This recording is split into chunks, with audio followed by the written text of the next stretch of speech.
Hello everyone, स्वागत है आपका आपके अपने चैनल में। आज हम लोग बात करेंगे कैनन के जो दो RF लेंस आए हैं, RF 1845 mm and RF 18150 mm।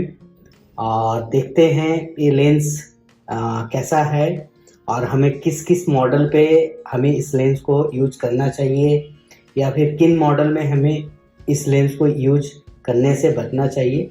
इन दोनों लेंस का अगर साथ में मैं वीडियो बनाऊं तो काफ़ी लंबा हो जाएगा, इसलिए मैं इन दोनों लेंस का सेपरेट सेपरेट वीडियो बना देता हूं। तो आप एक एक करके देख सकते हैं। इन दोनों लेंस के बारे में पूरी तरह से मैं पूरा जानकारी देने की कोशिश करूंगा, तो आप ज़रूर ये दोनों वीडियो को आप देखें। तो चलिए शुरू करते हैं। इस लेंस की अगर मैं बात करूं तो ये आपका कॉम्पैक्ट सुपर जूम है और लाइट वेट है, बहुत ज़्यादा वेट नहीं है। अगर मैं इसकी वेट की बात करूं, ओनली 310 ग्राम का लेंस है। और अगर मैं इसको कंपेयर करूं पुराने जो 18-135 STM लेंस आते थे जो 80D 90D के साथ आता है, तो अगर उससे करूं तो ये 35% लाइटर है उस लेंस के कंपैरिजन में। और कुछ कुछ अच्छा चीज़ भी है इस लेंस में। तो चलिए हम लोग देखते हैं और बात करते हैं आगे और क्या क्या हमें इस लेंस में देखने को मिलता है। आप देख सकते हैं ये आपका बैक साइड इस टाइप का दिखता है ये लेंस, और फ्रंट साइड आपका ये है।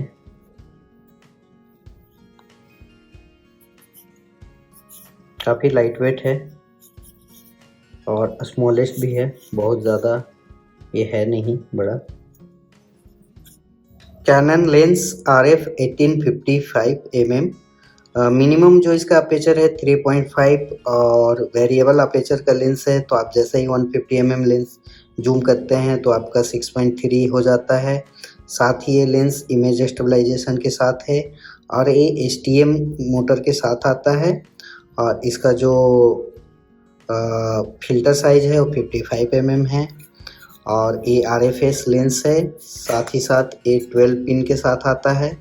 तो आपका R सीरीज के साथ काफ़ी अच्छा कम्युनिकेशन है इस लेंस का। एक अच्छा पॉइंट ये है कि ये जो आपका पीछे में है ग्लास से पैक किया हुआ लेंस है, तो आपको बैक के थ्रू डस्ट वगैरह नहीं जाता है। आप देख सकते हैं ये आपका ग्लास पैकिंग दिया हुआ है बैक साइड से भी आपका ये।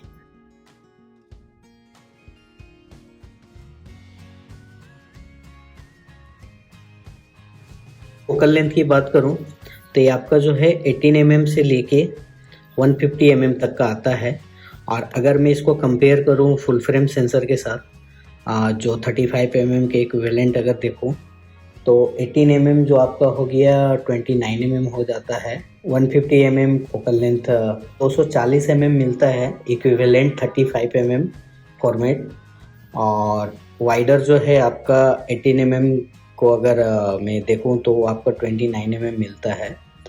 और इस लेंस में एक दो चीज़ अच्छा है और एक बोनस टिप रहेगा वीडियो में जो मैं आपको लास्ट में बताऊंगा, तो आप लास्ट तक ज़रूर इस वीडियो को देखें। जो लेंस है आपका फुल फ्रेम और APS-C ये दोनों आपके R सीरीज कैमरे में लगेंगे, बट बेटर ऑप्शन है कि आप इसको APS-C सेंसर R सीरीज वाले में ही यूज करें, फुल फ्रेम में यूज़ ना करें। वो हम लोग लास्ट में बात करेंगे कि फुल फ्रेम में हम लोग यूज़ इसको क्यों ना करें। ये जो लेंस आता है 18 mm एंड 150 mm।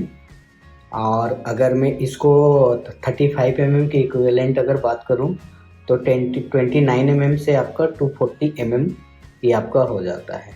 इस लेंस में आपको अप टू 7 स्टॉप का इमेज स्टेबलाइजेशन देखने को मिलेगा, बट उसके लिए कुछ कंडीशंस हैं। आपको उस कैमरे में यूज़ करना होगा जो सेंसर शिफ्ट IS के साथ आते हैं, जैसे R7, R6, R5। तो अगर आप इस लेंस को अगर R7 में यूज़ करते हैं तो आपको up to 7 stop image stabilisation मिलेगा। और अगर उस कैमरे में करते हैं जिस कैमरे में आपका इन बॉडी इमेज स्टेबलाइजेशन नहीं है, तो वहाँ पे आपको एक 4.5 स्टॉप का इमेज स्टेबलाइजेशन देगा।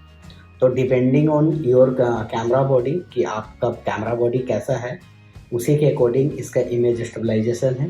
बट ये लेंस जो है इमेज स्टेबलाइजेशन के साथ आता है।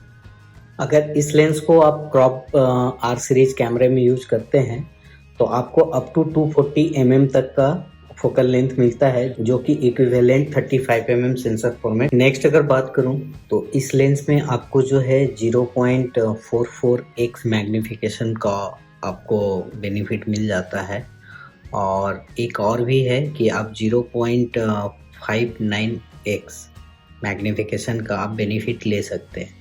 बट दोनों के लिए कंडीशन कुछ अलग अलग है। जैसे कि अगर मान लीजिए कि आप 0.44x मैग्निफिकेशन अगर आपको चाहिए, तो आपको सबसे पहले क्या करना होगा कि इस लेंस का जो आपका फोकल लेंथ है वो आपको रखना होगा 50 mm। सेकेंड, आपको सब्जेक्ट से जो मिनिमम फोकस डिस्टेंस रखना होगा वो 17 सेंटीमीटर। और इसके बाद आप अगर फ़ोटो शूट करते हैं तो आपको क्या है कि 0.44x मैग्निफिकेशन का बेनिफिट मिलेगा। सेकेंड अगर बात करूं कि अगर आप थोड़ा और ज़्यादा अगर चाहते हैं मैग्निफिकेशन, तो आपको जो है मैनुअल फोकस का यूज करना होगा। जैसे अभी तक था कि ऑटो फोकस ही यूज कर रहे थे, लेकिन अगर 0.59x का मैग्निफिकेशन चाहिए तो आपको मैनुअल फोकस यूज करना होगा। और उसके लिए कंडीशन हो जाएगा कि आपका फोकल लेंथ जो है 35 mm पे रखना होगा, ये आपका 35 mm रखना होगा। और आपका जो मिनिमम फोकसिंग डिस्टेंस होगा वो 12 सेंटीमीटर होगा। मतलब सब्जेक्ट के आपको थोड़ा नज़दीक जाना होगा, और अगर आप शूट करते हैं तो आपको क्या है कि 0.59x का मैग्निफिकेशन का बेनिफिट मिलेगा, जैसा कि आप देख रहे हैं। अगर बात करें तो ये जो लेंस है आपका STM मोटर्स के साथ आता है। इसमें आपका जो है लीड स्क्रू टाइप आपका स्टेमिंग मोटर लगा है। बेनिफिट ये हो जाता है कि आपका थोड़ा सा ऑटो फोकस फास्ट होगा, स्मूथ होगा। साथ ही साथ इस लेंस में आपको डुअल फंक्शन रिंग मिल जाता है। जैसा कि आप देख रहे हैं, इस रिंग है आपका दो तरह से वर्क करता है। एक तो आप इसको फोकस के लिए यूज़ करते हैं, सेकेंड आप इसको आप कस्टमाइज भी कर सकते हैं कि आप इसमें या तो चाहें तो एक्सपोजर को आप सेट कर सकते हैं, या और भी बहुत सारा चीज़ है। मैं उसको दिखाता हूँ कैसे हम लोग करते हैं और क्या क्या करते हैं। जैसा कि देख रहे हैं, ये मेरे पास R10 है, मैं इसी में आपको इस लेंस को माउंट किया हूँ। और अब हम लोग देखते हैं इस रिंग को कैसे यूज करना है। तो ये मैं ऑन कर लेता हूँ, मोड मैनुअल रखा हूँ, इन्फो। हाँ, अब अगर क्यू बटन के थ्रू जाता हूँ, अब देख रहे हैं कस्टमाइज कंट्रोल, इसके अंदर कस्टमाइज डायल के अंदर जाएंगे तो अभी तक मेरा इसमें ISO सेट किया हुआ है। आप चाहें तो इसको और भी कुछ चेंज कर सकते हैं, जैसे इतने सारे ऑप्शन आपको मिलते हैं, आप देख सकते हैं। ये सारे फंक्शन आप जो चाहते हैं आप कस्टमाइज कर सकते हैं। अगर सपोज आप कैल्विन को कस्टमाइज करते हैं तो कैल्विन कर देना है। अब उसके बाद अगर आप सेटिंग में आते हैं तो आपको यहाँ पे कुछ नहीं करना है, यही आपको सिर्फ ये जो वाइड बैलेंस है इसको कैल्विन पे जाके रख देना है। ये मैं सेट कर दिया। अब क्या है, मैं रिंग के थ्रू देखिए कलर चेंज कर सकता हूँ। तो ये आपको इसमें ऑप्शन मिल जाता है करने को। इस लेंस में आपको अप टू 0.59x का मैग्निफिकेशन मिल जाता है विद सेंटर फोकस मैक्रो के साथ। अगर बात करूं तो ये आपका DLO सपोर्ट करता है, तो जिसके कारण आपका जो एब्रेशन एंड डिस्टॉर्शन होता है तो उसको ये प्रॉपरली करेक्ट कर देता है। अगर इस लेंस का क्लोजेस्ट फोकसिंग डिस्टेंस की अगर बात करूं तो आपको वाइड में जो है 0.17 मीटर या फिर 0.56 फीट से लेके इन्फिनिटी तक फोकस करता है। मीन्स कि बोलने का मतलब है कि आपको मिनिमम जो फोकस डिस्टेंस मिल रहा है, अगर आप सब्जेक्ट का मिनिमम क्लोज जो जा सकते हैं वो है 0.17 मीटर या तो 0.56 फीट। मतलब हाफ फीट से थोड़ा सा आपको ज़्यादा डिस्टेंस रखना होगा सब्जेक्ट से, तभी ये फोकस कर पाएगा, अदरवाइज ये नहीं कर पाएगा।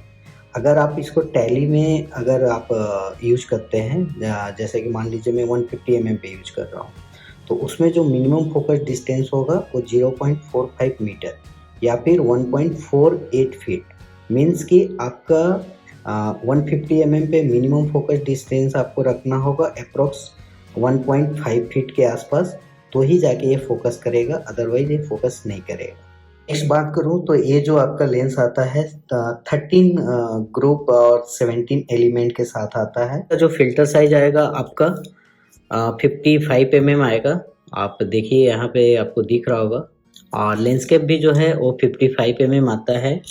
और ये जो आता है नंबर ऑफ 7 ब्लेड के साथ आता है ये लेंस आपका।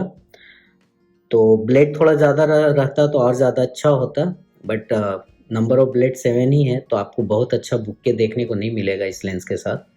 और इसके जो लेंस हुड आएंगे उसका मॉडल है EW60F। और इसका जो लेंस बैग आएगा उसका मॉडल है LP1016। अगर बात करो बोनस टिप की, तो ये जो लेंस है RFS, मतलब कि आपका जो R सीरीज के क्रॉप सेंसर कैमरे हैं उसके लिए तो बहुत अच्छा है। लेकिन अगर चाहते हैं इस लेंस को फुल फ्रेम R सीरीज में यूज करना, तो मेरे तरफ से सजेशन ये रहेगा कि आप ना ही करें तो ज़्यादा अच्छा होगा।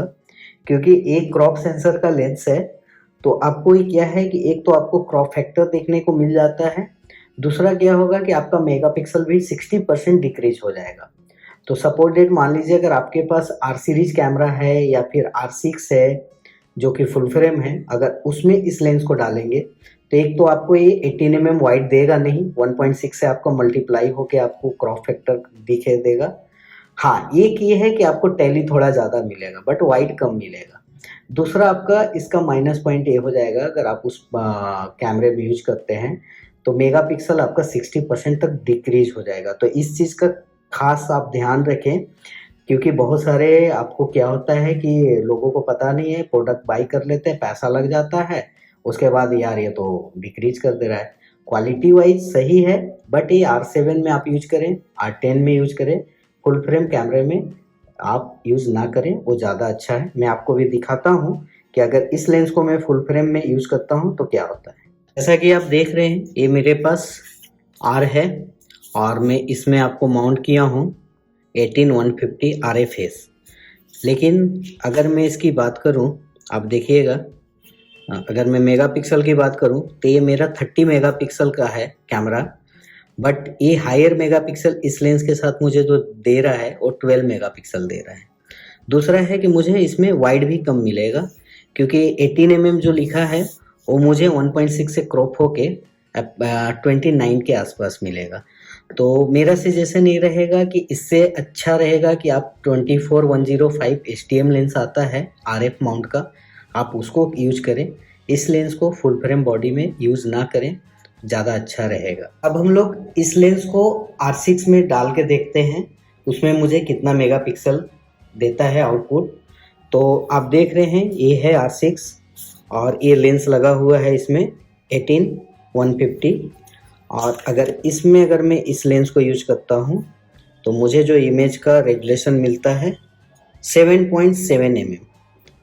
तो इससे अच्छा है दोस्तों कि आप 24-105 STM लेंस को बाई कर लें और उस लेंस को आप फुल फ्रेम कैमरे में R सीरीज में यूज करें, तो आपके लिए ज़्यादा अच्छा होगा। ये लेंस आप क्रॉप सेंसर तक में ही करें, जैसे R7 R10 तक ही करें, तो आपको बेटर रिजल्ट मिलेगा। अगर आप फुल फ्रेम में यूज करना चाहते हैं तो बेटर रिजल्ट के लिए आप RF लेंस के साथ जाएं, RFS लेंस के साथ ना जाएं। अगर मैं बात करूं इस लेंस की प्राइस की, तो इसका जो MRP है 45,995 और किट में आता है ही आपका R7 के साथ भी आता है, R10 के साथ भी आता है। तो बॉडी और किट लेंस के साथ जो डिफरेंस अमाउंट आ रहा है वो 37,000। तो अगर आप R7 R10 में यूज़ करना है तो उसके लिए बहुत अच्छा लेंस है, आप कर सकते हैं। लेकिन अगर आपको अपर रेंज जैसे RP फुल फ्रेम कैमरा है, R6 R5 ये सब में अगर यूज करना है तो मेरा रिकमेंडेशन रहेगा कि आप इस लेंस को ना लें। इसके जगह आप STM लेंस आता है 24-105, आप उसको ले लें। वो भी आपका जो प्राइस आता है 37-35 के आसपास आता है और इससे ज़्यादा अच्छा वो परफॉर्म करेगा आपके फुल फ्रेम कैमरे के साथ। तो कोशिश मेरा था कि आप लोग को जहाँ तक हो बेटर बता सकूं। अगर आपको समझ में आया तो बहुत बहुत धन्यवाद। और अगर आपको ये वीडियो इन्फॉर्मेटिव लगता है, अगर आपको कुछ बेनिफिट होता है तो प्लीज़ मेरे चैनल को सब्सक्राइब करें, लाइक करें एंड शेयर करें। तो मिलते हैं नेक्स्ट वीडियो में, तब तक के लिए बाय बाय।